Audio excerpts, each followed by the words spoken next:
states. There's also a court decision in there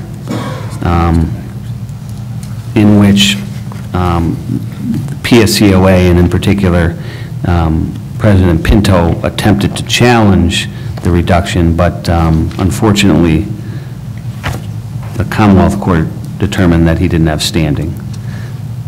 Now, it is an important issue to us, and that's why it's included within our core issues. The post-retirement medical, I'm sorry, the next slide, 3E, and this is one I think that I need to clarify, the Get Healthy program in regard to, no, this isn't the one I need to clarify. I think Bill Einhorn has covered this sufficiently, yeah. But what we have included in there, in the package, is a series of articles that talk about, and I think Bill covered this in great detail, the benefits of having disease management in today's healthcare arena, the benefits of having such a program.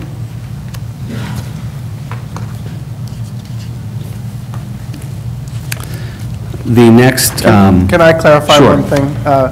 In Mr. Einhorn's testimony, he did make a suggestion that would modify the proposal as it was provided in the booklet. Is it actually going to be changed so that it's not necessarily zero contribution when it gets to 80%? And I guess that's something you don't have to do now. I just didn't know if that was actually something that... You're talking about 3F, when you get to the breakdown of how you did Get Healthy with Get Healthy and without Get Healthy.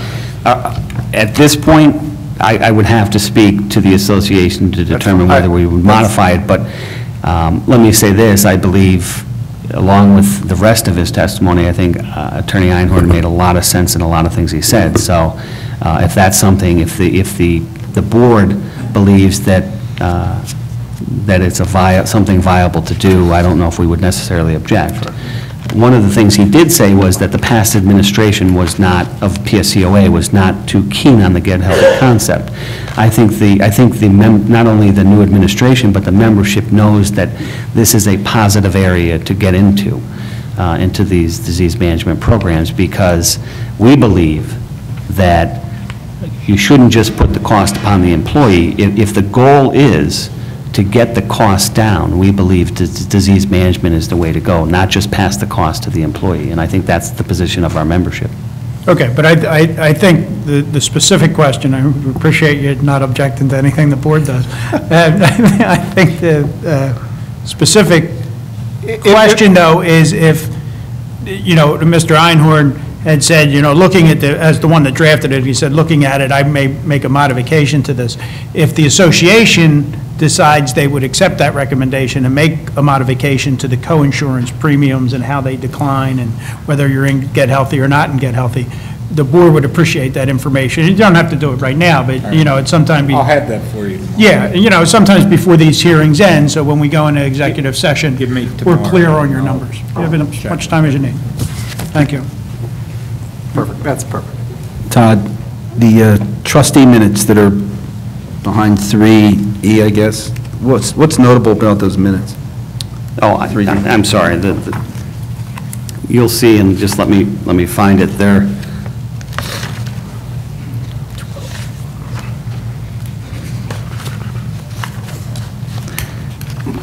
There's a part in there that talks about, at least this is one of the issues that I identified. Bill had talked about the subrogation issue. And in these minutes, and I can't readily find it, it indicates the current level of subrogation that they're getting versus the potential that they see they could get. In my recollection, I'm trying to find it now, is that they were getting about 900,000 in subrogation claims, but there was a potential for 5-point-some million. So, in addition to the disease management. Here, it's on page 4. I see it. So, in addition to. I just want to know why. In addition to disease management and looking at ways to improve investment income, we also believe that if the fund looks at the third issue of subrogation, that, again, it goes back to our position that we want to see the fund get their costs down. We don't simply want to see the fund pass their costs on to the employee. Now, I did want to, I think I might have, on 3E,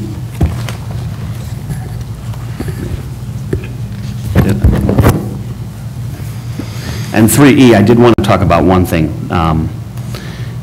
We had talked about allowing and Bill had talked about it makes sense that retirees should be able to participate and get healthy, but this also talks about what salary should be considered in terms of the premium that a retiree pays. And I'm not going to present testimony on this, but if you take, for example, when somebody retires, they pay 3%, okay? They're not able to get the waiver.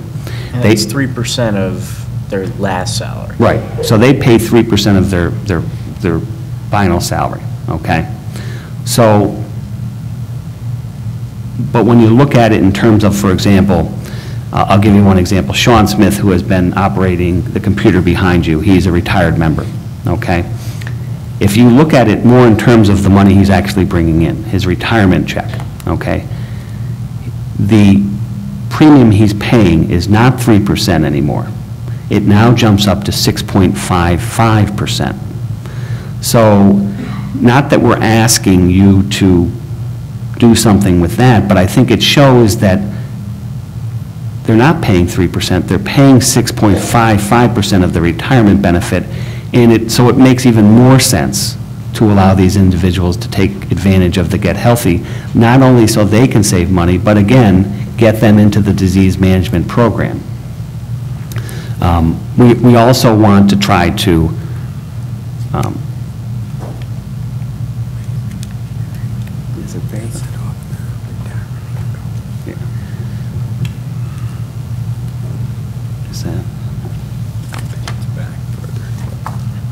one of the proposals also talked about limiting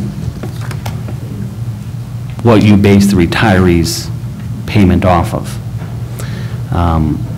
So keeping with Sean Smith as being an example, rather than base his premium sharing off of his final salary, we're looking to even the score here and actually base his premium off of what he's paying. So in his case, instead of paying 6.55%, we want you to use the real number of actually what he's receiving from the Commonwealth. Okay, that's a proposal. And that's in there. I thought it was included in 3E, but Do you think that's somewhere in your? it's in our proposals. Okay, Yeah. we'll find it. And I think is part of the inequity that, I guess you assume that every year you're either going to go up a longevity step or there might be an across-the-board wage, so that when you do your retirement benefit, that's final average salary. That's a blend of 3 years. It's a 3-year average. Where, you'd think that it would be going up, at least based upon the trends that we've seen. But the copay isn't based on that 3-year trend. It's based on that final number, which is probably, unless you had tons and tons and tons of overtime, higher than what your pension is based on.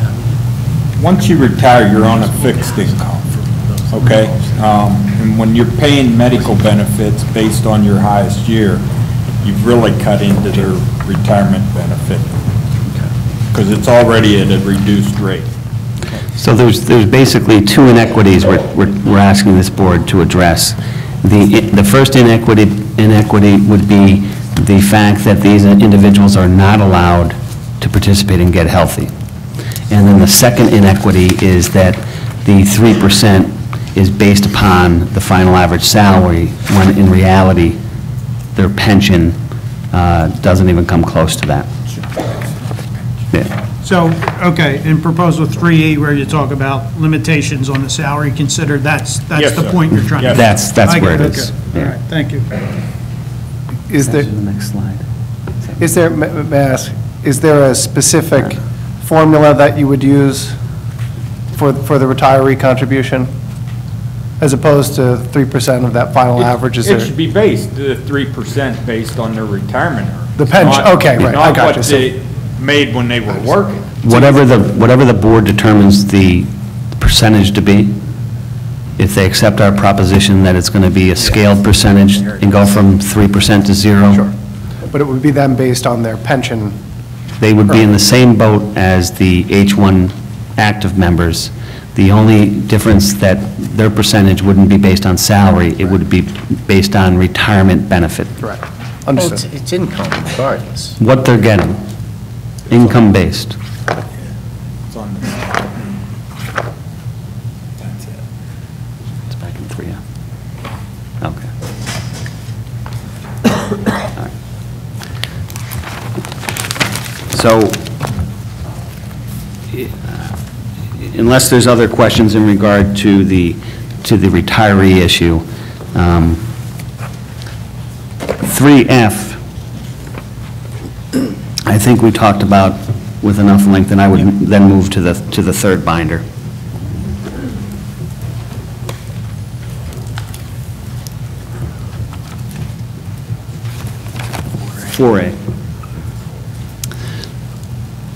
The 4A. 4A is our clothing allowance. We are looking to simply increase the clothing and maintenance allowance. Right now, we're at $450. If you look at some of the comparable states, I think our proposal is more than reasonable. I think we're on the low end of things. And the next proposal will be 4B. And I think we've talked enough about the vests. I'm not totally clear on the association's position. Okay. So without saying, let me say this, it is a core issue, and I think the board knows that. Next is proposal number 5. And for proposal number 5, I would ask that Sergeant Tim Walsh come up again to talk about proposal 5. Yeah, because I'm still...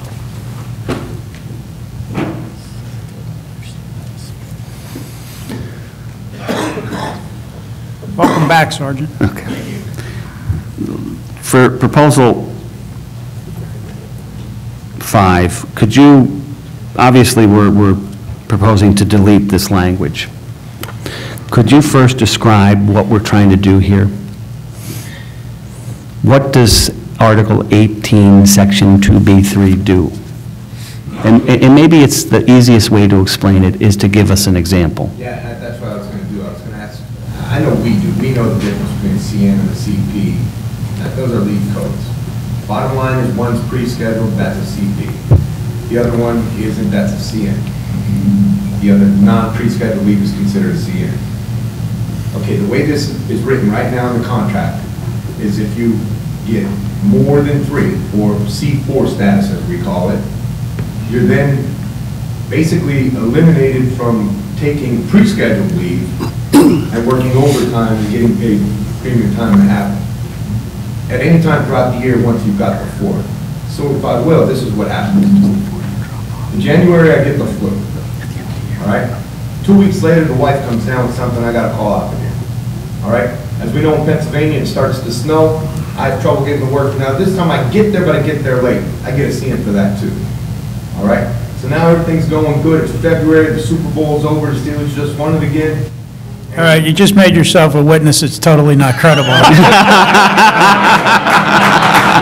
If you would like to change that to the Eagles, we're okay. Do I got to change that to? The Eagles. Oh, and the Eagles not the Dolphins, man, so really. Can't say again. So anyway, February rolls around, Super Bowl. And he's from Chester, right? Is that? Yes, he is. Yeah, all right. So what happens is I get a call from, the teacher, my son's got to come home